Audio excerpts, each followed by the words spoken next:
Hoje a gente vai explorar a história por trás de um texto espiritual que marcou muita gente.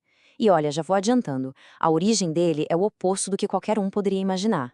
Pensa rápido, qual é a primeira imagem que vem à cabeça quando se fala da origem de um livro sagrado, de um texto espiritual? Provavelmente um lugar calmo, talvez um monastério no alto de uma montanha, um ambiente de muita fé e paz, certo? Pois é, a história de hoje joga essa imagem pela janela. É exatamente isso aqui. De um lado, o que a gente espera: paz, fé, um lugar sagrado. Do outro, a realidade nua e crua dessa história. Conflito, ceticismo total e o ambiente super competitivo de uma universidade. Um choque, né? Então vamos lá entender como isso foi possível. A gente precisa conhecer os personagens e o cenário. E que cenário! Um verdadeiro campo de batalha acadêmico.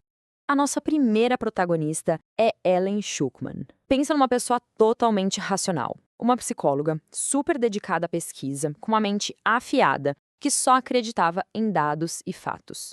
E trabalhando com ela, ali no dia a dia estava o Bill Thetford. Ele era colega e também chefe de departamento da Ellen, e assim como ela, era um acadêmico respeitadíssimo, totalmente imerso no mundo da psicologia. Mesma vibe. E aqui está o ponto mais maluco da história: a mentalidade dos dois. Eles eram super intelectuais, completamente racionais, céticos ao extremo e, o mais importante de tudo, não tinham absolutamente nenhuma inclinação espiritual. Zero! Eram as últimas pessoas no planeta que alguém imaginaria envolvidas com um texto dessa natureza. Agora, imagina o ambiente de trabalho deles. Não era um escritório tranquilo, era um verdadeiro caldeirão. Tinha tensão o tempo todo, briga de ego, disputas profissionais, um ressentimento no ar, um lugar extremamente competitivo e que sugava a energia de qualquer um. E, claro, um ambiente assim, uma hora a corda arrebenta.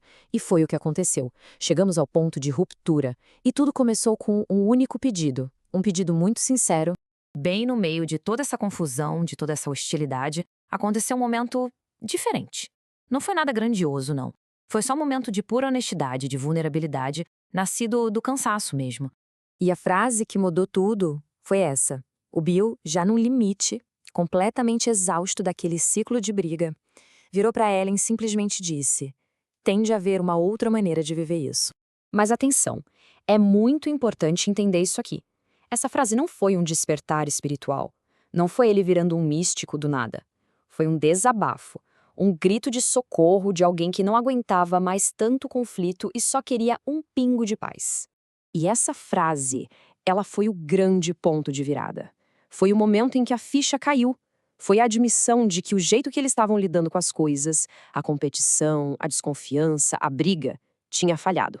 Simplesmente não funcionava mais. E é exatamente aqui que a gente entende o verdadeiro começo de tudo.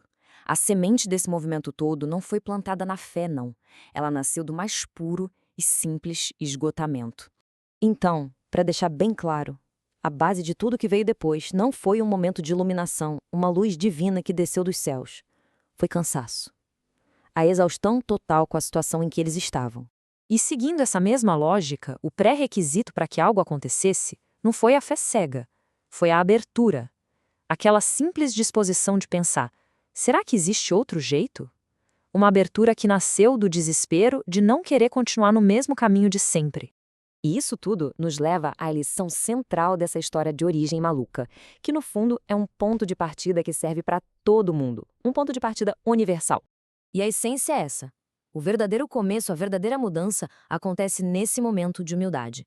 É quando a mente, seja ela cética, religiosa ou o que for, quando ela finalmente para e admite: ok, o meu jeito de ver as coisas não está funcionando. Isso tudo nos deixa com uma reflexão, né? E se aquele esgotamento máximo, aquela sensação de chega, não aguento mais, não for o fim da linha? E se, na verdade, for o convite mais sincero que a gente pode receber para, finalmente, procurar encontrar uma outra maneira de viver?